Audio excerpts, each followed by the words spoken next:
If you haven't heard about Anchor, it's the easiest way to make a podcast. Let me explain. It's free. I could probably end the list right there, but I'm going to continue. There's creation tools that allow you to record and edit your podcast right from your phone or computer. Anchor will distribute your podcast for you so it can be heard on Spotify, Apple Podcast, and many more. Speaking from personal experience, creating a podcast felt so overwhelming. I didn't know where to start, but using Anchor was a no-brainer. Their website and app is user-friendly. You're able to navigate through it easily. It's pretty cool, guys. You can make money from your podcast with no minimum listenership, and it's everything you need to make a podcast in one place. A one-stop shop. Download the free Anchor app or go to anchor.fm to get started.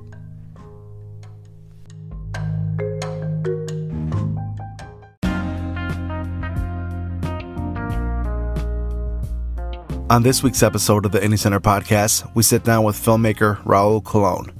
But before we get into that, a word from our sponsors.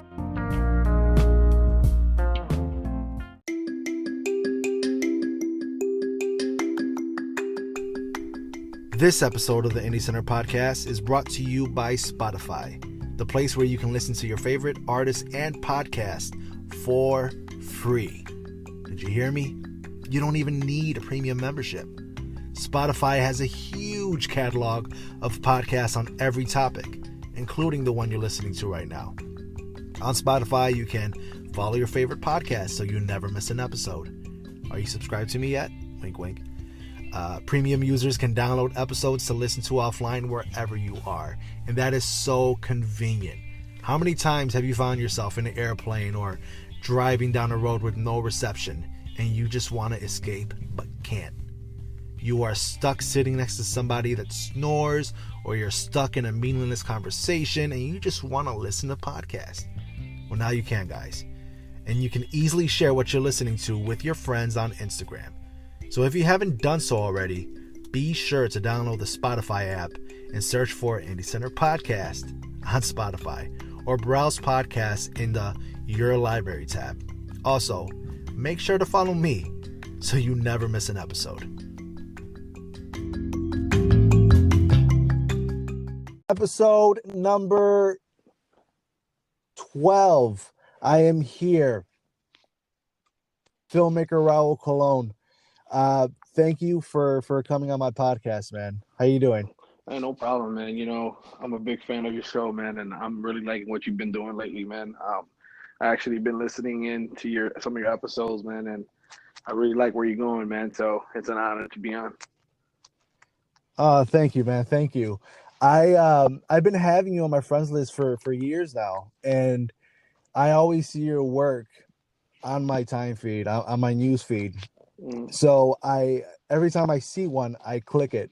So for the past few years, I've been following you, and some of the questions that I have are questions that have been lingering on me for the past few years. So I really want to get down to what you love to do, and I want to find a route for it. Yeah, All man, right? absolutely, man. Like I said, man, I'm very appreciative that you got me on your show, and it's great, man. Thank you. So where did your for cinematography start? Wow. You know, it was crazy, man, Louis. I was never a big fan of film. Was never into film when I was young, and I was never into movies back then. I was more into like hanging out with my buddies in the corners and hanging out and being somebody I'm not, and playing it outside or talking to girls and all that. So it was always like not my thing, right? But when that wasn't your it wasn't intention. my intention. I was never into film back then, or it was recent. We'll get into that a little bit more, but I got into it. I see, man, like when I started doing film, man, like 6 years ago, 6 years ago, started more and like getting into like cinematography and stuff like that. So 6 years ago, I started doing film and I fell in love with it. So what was that first? What was that little film bug? Where did it bite you? Hmm. What film got you? Well, the film bug that got me was a film called Nothing Like the Holidays. They were filming it in Humboldt Park, and I was hanging out with the fellas on Augusta in California. It's like area I grew up at, and they were filming there, and I just fell in love with it. I was like, "Whoa, this is crazy!" I was like, "Man, they're filming on our block." Like this is cool. Like I started like seeing all the camera and all the gear and all that stuff. So that really got me like, yeah, this is cool. What was the first project that you did on your own? Man, the first project that I did on my own, it was crazy because when I first started, I mean, I didn't have anybody, I didn't know anybody like that did acting or anything like that. So my first film was Yeah. called The Purge fan film, and that Mm. connected with Enrique Guzman through his brother. That I used to work at a Walgreens on Milwaukee Avenue, and Uh, his brother used to come in all the time. That was my dude. Like all the time I was seeing him, he was like, "Hey, you need me? Just give me a call," because I was working security, and he'll come in, CPD'd out, so he'll come help me out with anything that I needed help on. So yeah, man, he connected me with Enrique Guzman, and I was like, "Yo, Enrique, let's make a fan film of The Purge," and we just got together, man. We started. I had like a GH4 that my buddy had, and dude, it was all run and gun, and we shot it in one day, bro. Like everything, and it actually came out pretty good. Like I still get hits on it, it did. It did. It you know. did. I watched it. It was good. How long did it take you for that process? Like from start to finish? Shit, man. So, Louis, I work. I don't know what it was, man. That I always work fast. I don't know if that's something bad or something good. I'm still trying to figure that out as a director. Um, I always feel like if I know what shot that's in my mind and we film it and we Mhm. have it, I go to the next scene and I go, I don't care about Mhm. having two different shots of the same shit. If I see it in my mind, like this is the shot that I want. I want a front shot and that's it, or a back shot and all right, let's go. We got that. And Mhm. the thing is, time is money, right? People are helping out, and I don't want to keep them there all day, Absolutely. and in Chicago, it gets dark quick, so I have to like film fast. Uh, so it was say, man, we started around I see, fuck, 11 o'clock in the morning and finished around 10 at night, 10, 11 o'clock at night. That's wow. Mm-hmm. That's a long day, but if you think about what goes behind, you know, making the scene and rehearsing and getting all those, jitters out your system, that's a Mm-hmm. lot to accomplish within that time frame. Yeah, it was, and it was my first film that I ever done. So I was stoked, man. I was like, the time flew by so much that so fast that I was like, okay, damn, it's already 10 o'clock at night because I was having so much fun. So I, I was like, was shit. everybody else around you dead at that point? Were you the only one with energy? Uh, I mean, you know what? Everybody had a great energy, man. Guzman, that dude is, I don't even know how he does it, man. I think it's the military in him, like Yeah, him being a Marine is like he never gets tired. Like the he dude works doesn't, and I night question shift. him on that, man. Like, Yeah, how can dude, you it's sleep just four unreal. hours and just be okay?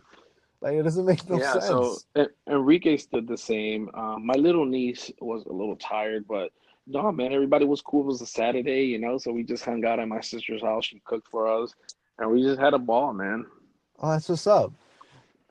So what is your process for writing, right? So walk me through the conception, right? The idea, the concept, straight through the And writing. How is your process like? Louis, my writing is so fucked up. Like, it's funny because I don't consider myself a writer, but I do write all my projects, right? Because I don't know, man. I just don't like colliding with a lot of different writers Uh, at this point right now because I have a lot of my project going on, but yeah. I'm not a good writer. I feel like I'm not a good writer. The ideas that I have in my mind, I'll just write them down, right? Uh, For instance, let's talk about like the evil image, one of my shorts. I'm gonna yeah. give you basically how that came about. Um, was having a dream. My parents passed away early in my life. My mom passed away like 6 years ago, and it was just really hard for Sorry to me hear to that. sleep all the time. Since she's passed away, it's just always been a hard time for me to sleep. And Mm, what was it? 3 years ago, I was already into the film industry heavy. I had a bad dream and I woke up and my wife was like, "Hey, you okay?" And I'm like, "Yeah, I just need some time. I'm thinking about my mom." So I walk to the living room and I pick up my pen and pad like I always do. And then I had a dream about this photographer dude that was like killing women. And I'm like, "What the fuck am I thinking about photographer killing women? Like, what the fuck is mm, going on in my mind?" I'm like, "Why am I thinking about this at 4 o'clock in the goddamn morning?" You know? yeah. And back then I was doing photography heavy, so I don't know if it was like a bad dream because I was doing photography. I have no fucking clue. So I just start Uh, writing my ideas, right? The way I write stuff is, if I have an idea of a photographer killing people, I write photographer killing people. You know, this, uh. that. I just write all my points. So it's just little like thoughts, not even full Exactly. sentences. It's Eh, just phrase just catchphrases. catchphrases like if it's gonna be a horror movie, horror, bloody, it's gonna be gore, it's gonna be this, it's gonna be that. So I start writing all these crazy words and I put them together. And then Mm, after I sit down and write all these different words, I sit down and I start thinking about a story that I want to watch in my head. And mm, basically, I was like, okay, a photographer meets women, starts murdering them, and he does this. And I start writing like a plot after that, right? Writing a mm, plot of like what I want the audience to watch. After I write that, how many characters do I want in my short or a feature? Who's going mm. to be the main character? What's his name? I start writing all of that down. I whiteboard a lot. I don't know if you know what whiteboard is, Yeah, of right? course. So I got a big whiteboard and I just start fucking just throwing names up. All right, this is going to be the main character. This is going to be his wife. This is going to be this. And then after I write all the characters and I know how many characters I'm going to have, I start writing my shorts. Like, all right, so John picks up a knife, walks towards the room, stuff like that, you know? Yeah. So So this is a little bit different because I just feel like I'm not a writer, I'm more of a, like I just create short films and I write the ones that I've done, and I've done the best that I can. But I feel that that's where one thing I lack at a lot is my writing, and I feel that I just put things together that come out of my heart. And sometimes I'm like, hey, you know what? If this is what I seen and it came out and it looks good, I'm happy with it. You know? and at the end of the day, it's your interpretation, right? It's your art, it's your piece. Only you could Mhm. convey it and express it the way you can. Yeah, you And know, Louis, let me tell you something. uh, I'm a filmmaker that I don't want to be like nobody else. I'm my own person. I like to create things differently. And I don't care what people say. So when people go, "Are you write this?" and I'm like, "Yeah, I wrote it." Man, this is really good. I'm not a writer, and people look at me like I'm crazy. They're like, "What do you mean you're not a writer? You wrote this." I'm not a writer. I don't consider myself a writer. I consider yeah. myself a creator. You know what I mean? That's a good way to put it. You're because if you put yourself as a writer, I feel like Exactly. And, you're limiting yourself. You aren't just a and you know writer. what? Let me tell you You something, are Louis. the whole A package. lot of I give a lot of credit to real writers. Real writers are real fucking writers. I mean, you're talking about people that write books, people that write big feature films. Those are the writers. I'm more of a creator. That's But exactly and where I and the see thing myself. is, I like the fact that I, I love the fact that you admit that you're not a great writer, but Yeah, you you knowing that know, you're challenging yourself. You want to be better. I mean, you're not just yeah. okay with And Louis, not and being a I good tell writer. you You want to this, be good at it. man. I'm an honest person. Growing up, I was a real bad learning disability. Like I was in a learning disability class because it was hard for me to read. It was hard for me to spell. And Mm, thank God over the years, learned a little bit more and more and more. And to this day, it's hard for me to read and write a little bit. You know, I'm like it's like I'm like, okay, what Mm. is it? Okay, and I look for it, and you know, it's still a little hard for me. And that's you know, I say it because I'm honest. Mm. I don't keep shit and be like, hey, I went to this school and I'm a good writer, and like, I'm gonna be honest to you. You know, it was hard Yeah. for me. You know, I was in a learning disability classes of like 10 people. You know, and it was a hard Yeah. time because the school that I was in, there was thugs and game bangers and selling drugs, and it was just hard for me to learn anything, you know. So it was hard, man. And you know, thank Yeah. God that I've learned more and more over the years, and I started studying a little bit more, and I got better at it. So talking about your writing and what you see in your mind, I want to go into Yeah, your mind with Cartel Story because I it's broken up, right? It's not just one short film that's, 40, 50 minutes. You have it broken up. So was it meant to be broken up like you that, know, or were you so writing it as you were Cartel releasing Story it? was crazy because I sat down with the main actor, and I talked to him about creating a scene. It was a cartel was supposed to be just one scene because I had an idea. I was like, hey, let's create a cool ass cartel scene in 5 minutes, and it became more than that because when we created that, it looked so. I was like, yo, this is good. Let's do something else.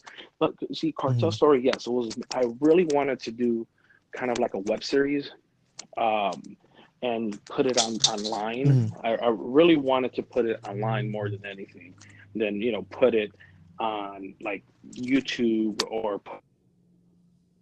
Netflix or Hulu. I really wanted it to be like I wanted to go in that direction of a Facebook series. Like how Facebook they have shows Hmm. now. Do you know you're aware of that? So back Yeah, then, yeah, when I yeah. first started, They I just came heard out with it. about that back in the days. Like I heard that Facebook was on the start, so I was like, man, I'm gonna create this and pitch it to Facebook, and it never happened because it's just people started doing other stuff, and it didn't work. But yeah, it was meant to be like a web series for online basis. And the Cartel Story, I believe it was part three. Mm, It was the bank robbery scene with Art's character. So that was the clip that hmm I saw years ago, and then I had a question just brewing in me. Um, how do you get these locations? You have a shootout in the middle of the street. You got people shooting up a bank, and it's mind blowing to me Yeah, to see an independent creator, yeah. right, from Humble Park and doing that. So I think about all these You resources, know, but how Louis, how do I you I get tell these you one thing, locations? man. I'm a person. Um, I'm a hustler. I mean, my mom always taught us to hustle when we were young. Like growing up in Humboldt Park in Chicago, Mm. it's not easy for a lot of people. It's not. People either they die, they go to jail, or they're just losers. You know what I'm saying? And it's not talking bad about my hood or not talking bad about my area, but it's the truth. You know what I mean? A lot of people don't make it out of there. Yeah. Um, and my mom always taught me to hustle, man. Just do your thing. Go to school. Do something good. So I was always hustling, and now getting a little older, when my mom passed away, I had Mm. to hustle even harder because I didn't have her, right? I had to like, pay my own bills and all that shit. So Yeah. I'm a very blunt person. I let's say you tell me, hey, Raul, I want to film. Hey, we need a coffee shop. I'll walk into 13 different coffee shops in the city and act like I'm a student. And I'm Mm. like, hey, I'm a student. Just looking for a place to shoot. Is it okay if I film? And I tell you something, I say Mm. 95% of the time that I went in there and I was like, hey, I'm a student, and can I film here? I'll give you credit. They said yes. And dude, and that's the Oh, reason why, really? Is Louis, that I say easy? I hate lazy people and people that want it just there, right? They want to clap their hands and, oh, we have a location. It doesn't work like that. You need to get it. You need to get up. You need to stop being lazy. You need to go and ask these people. The worst thing, my mom used to always tell me, the worst thing they're gonna say is no. If they say no, okay, walk away, go to the next place. Because you never know what people. There's nice people everywhere, and there's people that want to help people. But if you don't ask or you don't go into a establishment and ask them, you're never gonna know. You know what I'm saying? How about if that person loves film the way you love film, and they're like, "Oh man, you're filming in here. This is great. Can I be an extra?" Like that's what happened to me. Um, so how the bank scene and the shootout scene happened. So I met this couple out because of one of my coworkers was like, "Hey, I have my kids. They live out in Streeter, Illinois. Streeter, Illinois is like by Starved Rock out there. You know, it's pretty in the middle of nowhere. It's like 2.5 hours. Really? Yeah, I've been out Okay, there. We cool. So looked you at a know how few far it is houses from out the city. there 2 years ago. There's a drive. So I was like, really? She's like, Oh yeah, yeah, it's a they drive. own a bunch of property. They have all these great things. He sits on the board out there in the little town. And my mind was like, what? I can get this town. I can do this. I can do that. So I went down there and I met with them. And I sat down and I was like, look, I'm looking for this. I'm looking for that. And dude was like, dude, my best friend's the mayor. We'll shut the street down if you need to. That's how it happened. And a lot of people don't understand that. But when he said that, my mind fucking flipped because I'm like, wow, I'm getting the Oh yeah. my God. You're like a kid in a Mm-hmm. candy store. You got And an guess what, entire man? To this town at your day, I'm blessed disposal. that I can go there and I can Holy film and I can shit. shut the street down and I can do all that stuff. Yeah. And you know That what's, is what crazy was? fucking So after baller we status. filmed there, Oh my he God. goes, "Yeah, man, I just bought What? an old bank. It's a big ass building. It's an old bank. You want to shoot there?" And I wanted to run around the block like yelling, like what? So he takes me to the bank, and it's a bank, in functional bank, Yeah, it's a legitimate bank vault, safe, with a vault and everything, safe and countertops, yeah. phones, boots, everything. And dude, I was like, all right, let's go. And I set up the cast and crew, and dude, we went out there, we shot. I had all these people watching, right? Because gunfire, like we had a bunch of blank guns going off, and like looking at Yeah. the news of the town was like, hey, there's a filmmaker Raul Colon's coming to Streeter to film. So if you guys see it, wave hi to him. And I'm like, what? So I was like the celebrity. Um, Oh, that's well, yeah, and you're shutting streets down. it Like never you are. You happened kind of in that little are. town. So man, I mean, I was walking through the streets Yeah. and hey, Raul, Oh. what's up? Can I get a picture with you? Thank you so much for bringing this to the city. And I was like, dude, the mayor was like, you're a celebrity here, dude. I was laughing my ass off. But dude, yeah, dude. You're So the I had like honorary police celebrity, man. vehicles blocking the streets, and I was yelling action. There was gunfire going. Dude, dude, Holy to this day, shit. like if you talk to like the people that were involved in it, they freak. They're like, how did You just turn around from your director's chair. that I was just it. asked. And And that's that's the thing I try to tell people, Louis. Like when people ask me all the time, like, how do you get this? How do you get that? You have to ask. If you don't ask, you don't know. If you sit here and just walk away from it, you will never know if you could have wow. got that. And was the hardest thing for me, Louis, was in Humboldt Park, everyone told me no, and that what really hurt me a lot because my own people either wanted They're your money people. Yeah. or they said no, and it was hard for me, and to this day, people still give me shit like, "Oh, well, you're not doing anything in Humboldt Park anymore. You've never done anything big here." And I'm like, "Really? I've tried, but it was just hard Yeah. for me." Like there was like That's one or sad. two people that said yes. It was a liquor store on Division that I filmed in, and then there was like a barbershop that I did something, but that was it. Everybody else like wanted to charge me arm and a leg, and I'm like, damn. So I'll go to another neighborhood or another little city. They'll be like, yeah, you're fine here. Come on, buddy. Let's film. And that's it sucks and it hurts, because Yeah. I'm like, man, I grew up here, but they didn't give a shit. I'm not gonna lie. The reason why me and my Mhm. wife were looking at Really? Streeter was because of you. I think you recommended it, or yeah, you. I remember years ago Oh, you did a it's post about beautiful. how great Streeter was, and then it is, and then when I started Cheap. looking at the Yep. properties down there, they're extremely cheap. Like I saw, it was like a damn near Oh man, mansion you're for getting like a lot of land too. 170,000, brand new 5-car garage. So yeah, no, I mean the streets were beautiful, man. Like I fell in love with Streeter, but realistically, I couldn't drive. I couldn't commute that Oh, back and absolutely forth not. to the city every Yeah, day for absolutely work. not. So But it yeah, never no, fell it's a through. really cool town, man. A real pretty town, and an awesome people. You know, it's really cool, man. And you know, I mean, I would love to live out there if I had the, you know, if I was still in Chicago, but it's just so far away from the city. But it's really cool, man. It is. That is. It's great, and it has a good setting too. So you recently just shot a movie from an iPhone, right? I I've seen that done like horribly before. So why did you choose to do a movie straight from an iPhone? I've been preparing for this shoot for years, and I tell a lot of people, if you don't educate yourself or you don't, you know, look at different resources and educate yourself online on YouTube, you're never going to be prepared. And I always challenge Mhm. film, right? I always want to make sure that I'm doing it right, because if I'm not going to do it right, I'm not going to do it.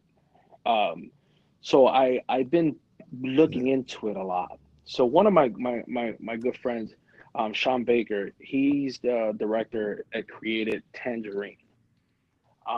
Tangerine was one of the first kind of films that came out on an iPhone. He came up runner up in Sundance. And then after he did that, they gave him the movie The Florida Project. You ever heard of The Florida Project? Yeah, he directed that afterwards. I heard of it, So yes. I've been reaching out to him and talking to him for years, like, hey, so, and just picking his brain on like, what are what are you doing different with it? What kind of lens are you using? Programs you're using? So there's been years of me researching how and what to film on an iPhone. So a couple days ago on my YouTube channel, I got messaged by a kid out in Colorado, and he was like, ever shot a film on an iPhone, or are you scared? Like he was like very blunt. It was funny, funniest thing. And then he's like, He yeah, said scared. Like I felt like yeah, he was trying to yeah. punk He you. was I like, just are you got that feeling scared right or there. what? Like he was like, and I was like, yeah. And I Calling was you like, you know out. what? I think I'm ready right now. I really feel that I'm ready. And Louis, I'm a person when I get this feeling in my stomach, I go. I'm a person that I go off my gut feeling a lot. If I start thinking about an idea and thinking about a film and my stomach starts churning, oh man, there's no one that's gonna stop me. I'm gonna create it. So I started doing my research again and looking at lens, different rigs. I'm making sure the sound was perfect. So I use my sound that I use on all my other films. And I just Mhm. camera and I started doing a bunch of test runs at back in my yard in front of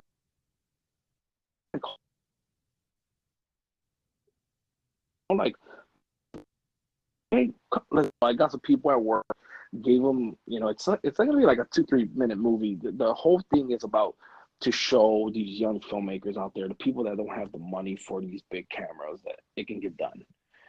You just And it looks research. badass, dude. Yeah, Can you yeah, hear me? dude. You have to look at how this thing is coming out, Louis. It's it's amazing. Um, Using the lens that I purchased on Amazon, like I'm gonna put like all the links of everything that I purchased on the film too, so people can know. Hmm. But dude, it's really badass, man, and it was a challenge because the iPhone at night is really bad. I don't care what iPhone you have. If you have a great iPhone, the iPhone at night is shit.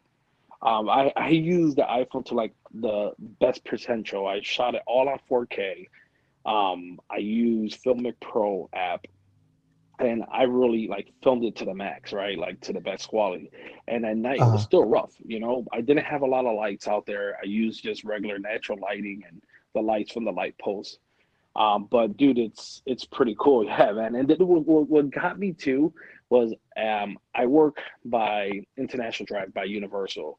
Uh, I work at NBC at the Golf Channel, and it's down the street, and I mm, passed this place called Fun Spot, and it's like a lot of roller coasters. It's like a little amusement park, like a place that you can just go and it's not packed, and you can go up and down like 5 roller coasters and not wait in line type of shit.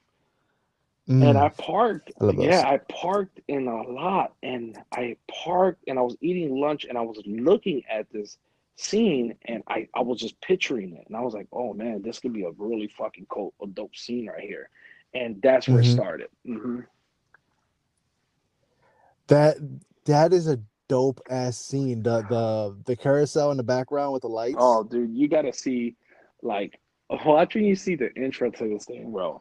It's so sick. Like, everybody that I showed already, like, they were like freaking out, like, what the fuck? Like, they were like, dude, we were just there with you, like, watching you film, and look how crazy it's coming out.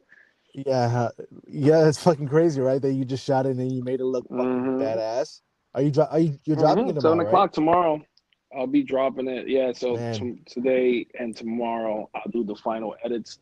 Yeah, I'll put it out there, dude. It's just another film out there, and hopefully it can boost somebody's you know, energy to create on their iPhone if they don't have the money. And I tell filmmakers all the time, dude, y'all and don't have the money. Y'all have a phone in your pocket that can create anything.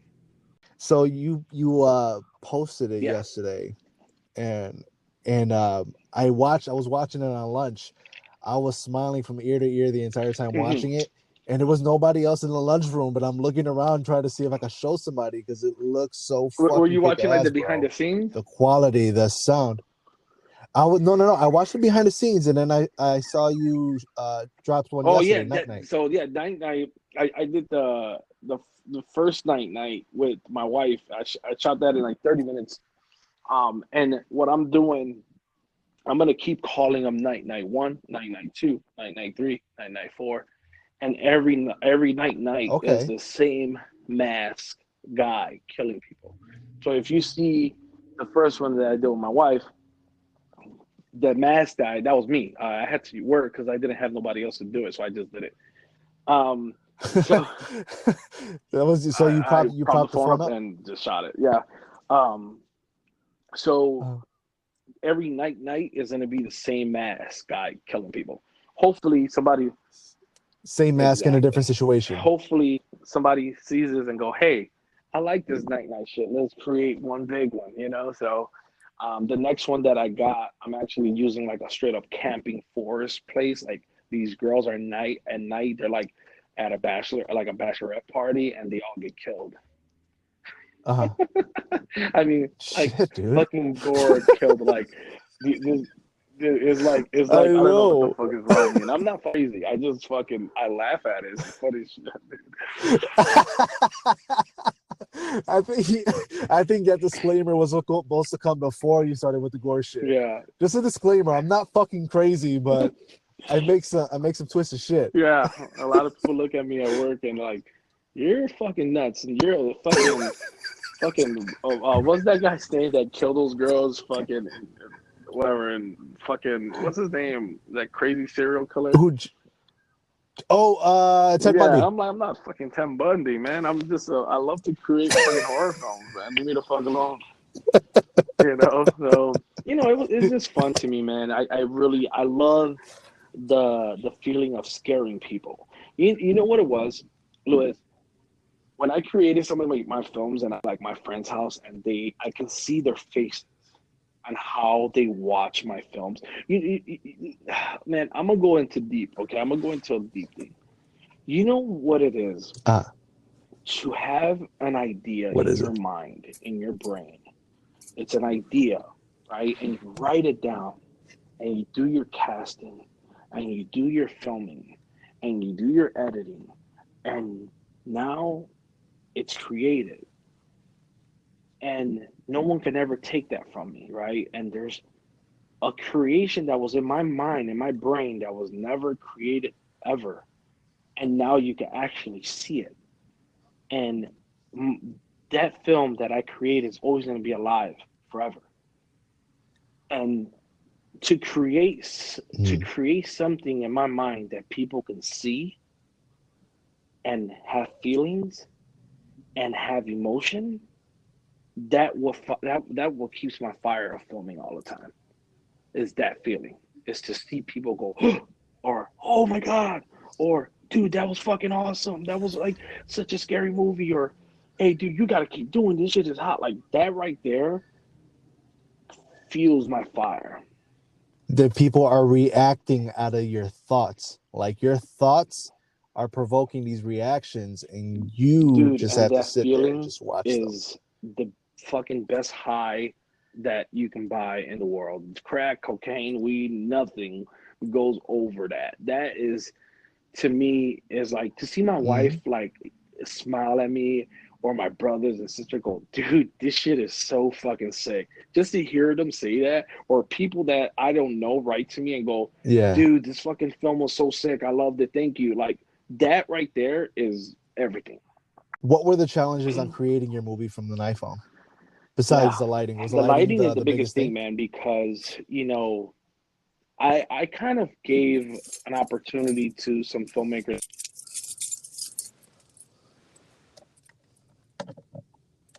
in Chicago, so I didn't know a lot of people here. So my Mm. biggest challenge was giving up the camera and kind of just direct more. And the reason why I'm doing that more is because one of my buddies named Sal, he came out on the movie Black Summer on Netflix. And Okay. he was telling me, he was like, dude, you need to find a crew and you need to direct and not worry about the camera. You need to just start figuring out how to do that. So the biggest challenge for me was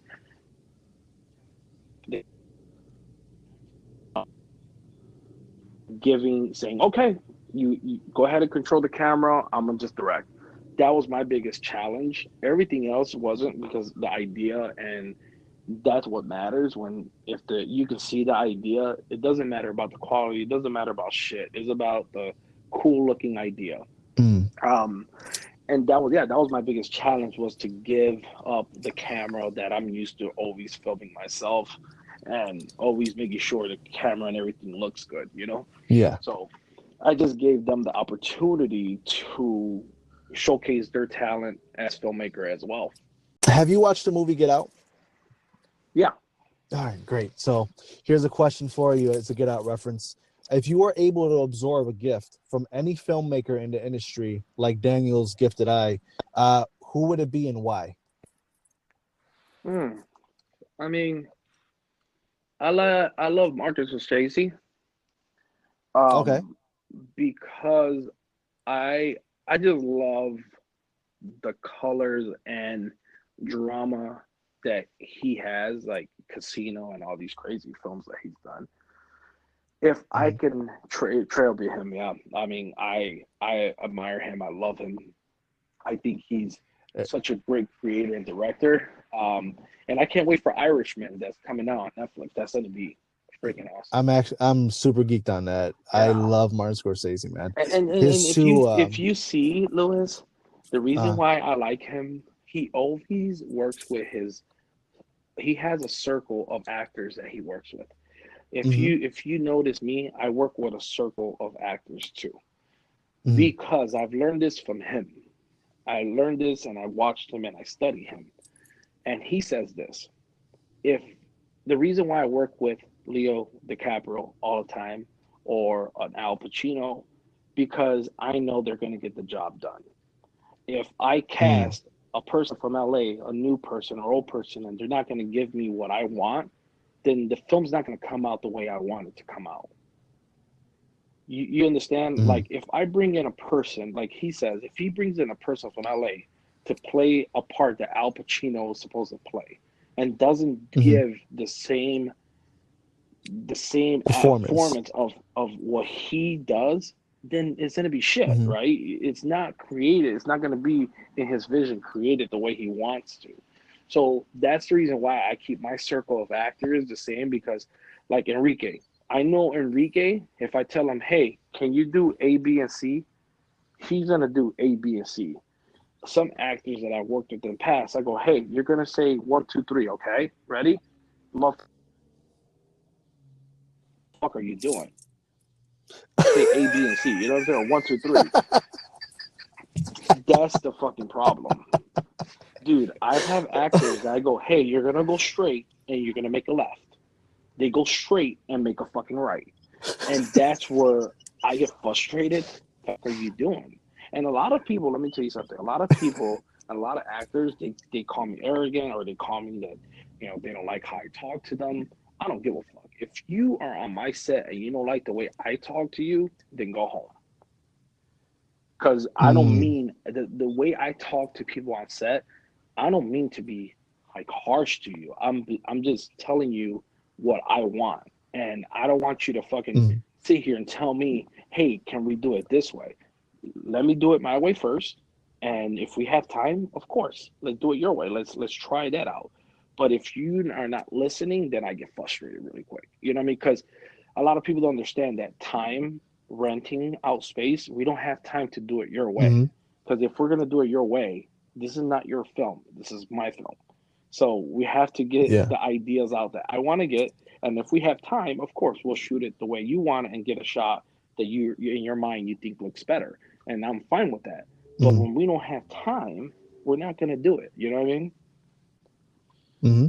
And chemistry plays a big part in that too. So when you're staying with the same circle of actors, you're getting the same performance, same energy, consistently. So there is no such thing as clashing, and you got fucking actors not saying one, two, three, they're saying fucking 10, 6, 5, Yeah. And dude, it So happens all the time. chemistry plays a It big happens part all in the it. time with new actors I work with. Hey, can you say ABC? Yeah, I can say ABC. Okay, guys, ready? Action. XYF. What the? Are you kidding me? It happens, and it just blows my fucking mind. And then like what, even especially when you feel like it's on purpose, like, you motherfucker, you're Mm, doing this shit just piss me yeah. off right now. hmm It's ridiculous, man. What's funny? Like when I worked with Michael Madsen 2 years ago, I've directed his documentary. I don't know if you remember that. Um, so Mm, you know who which Michael one? Madsen is, right? So Yeah. I had the opportunity to direct his documentary in Chicago, and to work with a person that worked with Quentin Tarantino and all these movies like Kill Bill and Reservoir Dogs. I got to direct him, right? And it's crazy how I go, all right, Mike, I want you to do this, I want you to do that. The dude does it like with his eyes closed. And that's when you can tell the difference of working with an actor that never worked and an actor that done this before. That's That's worked with seasoned, Al that's Pacino, experienced. he was Donnie Brasco. All this stuff that he's worked with is like, it was just a different level. Yeah. So would you consider failure to follow direction your pet peeve? Yes, Or what is your yes. pet peeve? My pet peeve is get your ass on set and listen to the damn director. And that's the problem with a lot of these actors. I give, sorry, I give the You're opportunity good. to different actors to show me what they got. You have to give Mm-hmm. fail. If they don't fail, then of course they're not, it's not good. Because when actors, Yeah. to me, when they don't fail, it's not a good thing for me, because you have to fail to get better. You have to fail. I don't go on set thinking like, hey, this guy's gonna not fail, because everybody's gonna have their hiccups, and you're gonna fail, Yeah. and you just get up and do it again. But my whole thing is, you're on set, listen to the director, let them guide you where they want you to go, and then you can go ahead and do improv. I always give my actors time to improv. But when they start going off the grid, I'm like, what Mm-hmm. the fuck are you doing, dude? Like, no, dude, Yeah, you're changing the whole fucking dude, scene. You're look, changing the entire I'm not thing. gonna What the hell say are you doing? anything, but something that happened on one of my movies that I I haven't released this film or anything. But there was something that happened was that I was like, dude, what the fuck are you doing? And I'm not gonna name any names or anything, but the scene Uh-huh. was a guy and a girl. They were supposed to like give a kiss on the lips and walk away, and just hey babe, how you doing? What? Uh-huh. Walk away. The guy stops and Okay. gives her. He starts kicking it to her, and I'm like,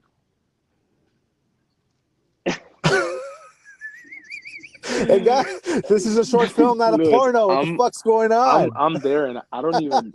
I'm like, I'm not gonna say cut because I'm gonna let the fucking guy enjoy it. Like, I don't know. Yeah, You're not gonna cock I'm block like, I whatever's don't know going if I on. should stop this. And I'm dying laughing because I'm like, what the fuck is going on here? So that's the whole thing. Is like, listen, dude, look at the script. Is a quick kiss and keep it walking. So I don't know what the fuck was going on there, but yeah, Sounds to me like he shot his shot. He man, dude, shoot the shot. dude. Let me tell you He something. tried Working it. in the independent world, I've ran into some funny shit, dude. That I'm like, holy fuck. hmm I've seen it all. How uncomfortable was It that? was very Was that uncomfortable. was that the most I mean, uncomfortable you Lewis, felt on imagine set? I'm thinking now the girl is gonna be stick his tongue down my fucking throat. It was the scene Yeah, was not supposed to go like that. Now I'm thinking like she's gonna be like, what? I'm out. I don't want to do this. And the reason why she played it yeah, off and she did it because she's like, fuck, I'm not gonna stop now and be like, disappoint yeah, Raul. But she never told me anything afterwards, and I felt bad as a person that I put her in that situation. And I talked to the yeah, actor. I told him, I said, dude, what the fuck was that, dude? Like, you're not supposed to do that. And he was like, oh well, I thought it would just look better. I'm like, no, it didn't. And that's the reason why I tell you is like, just listen to me. Stop fucking doing what you want to do. This is not your improv part. Like, I didn't tell you just to fucking go and kick it to her. So it's stuff like that that like fucking bothers me. Is like, come on, dude, or just fucking listen. Mm. that could have been a sexual assault, man. That I know now you're. actually thinking about it after I know you you're like over there explained that crying to me, and I'm you, like, you got tears in oh your eyes. shit. It's just Now I feel bad. Now I feel bad. I really feel bad. I was laughing my ass off. I'm probably gonna laugh after I start editing and listening yeah. to it It again. was But it was fuck, unreal, Louis. Because I'm imagine this shit, right? You're sitting there, you're like action. Next, I'm like, all right, here goes the pack. Walk away. Go to the what the fuck are you guys doing?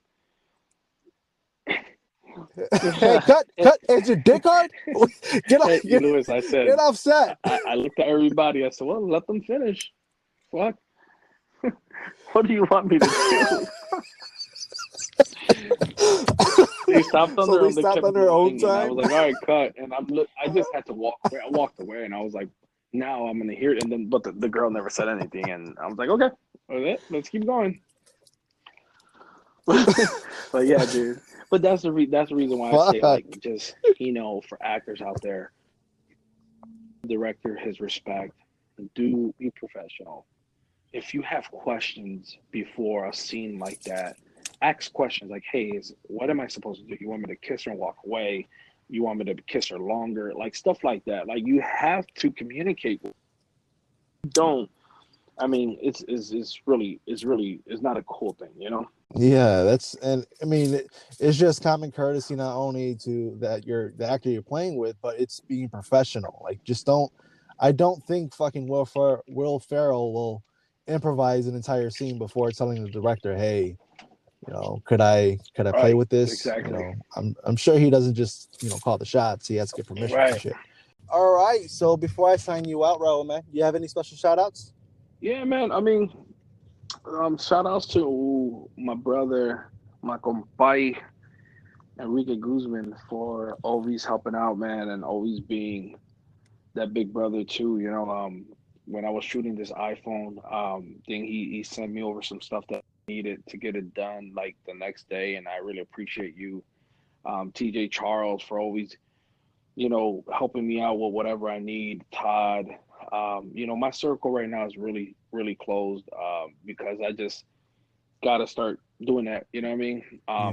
Just close that circle a little bit up. But yeah, man, shout out to my wife, man. That always holds me down. Shout out to you, Louis, for giving me this platform to talk, and I appreciate it, man. And all the guys that you work with on Enrique's film, man, all those guys are great people. Ricky and all those guys, Chris, um, they're all good people, man. So shout outs to Humble Park, my city, my home. I always love that block I lived on, and shout outs to everybody, man.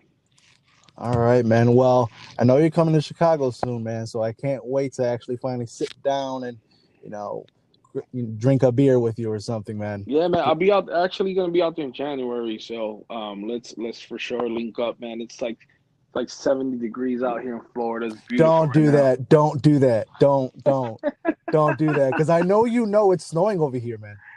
I know you know. I heard y'all got up and thought it was Christmas. Yeah, man. You're turning into that little kid asshole that's emailing you, motherfucker. Hey, Louis, you know what I do? You know why I do that? So it can encourage you guys to move down here. Oh, there you go. You're always encouraging people, whether it be through your content or being an asshole. Man, you got to, bro. Come down to Florida, man. It's 70 degrees right now. You have 6 months of this weather. Best, man. We are going to visit, though. I'm back in my backyard with a cigar and some whiskey. And don't do that. Degrees.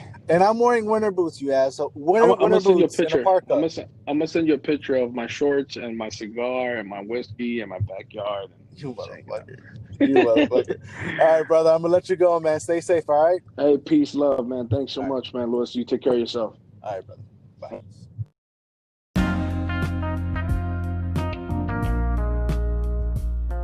If you would like to learn more and connect with Raul Colon, you can visit him at his website at filmmakerraul.com. That's filmmakerraul.com. There you would find all of his social media handles, links to all of his films and proof of concepts, and even a course that he teaches on filming. If you enjoyed this week's episode, please make sure you hit that subscribe button to stay centered on all Indie Center podcast episodes. If you are an independent creator and have a story to share and want to have a sit down, please email me at indiecenter.podcast@gmail.com. That's indiecenter.podcast@gmail.com.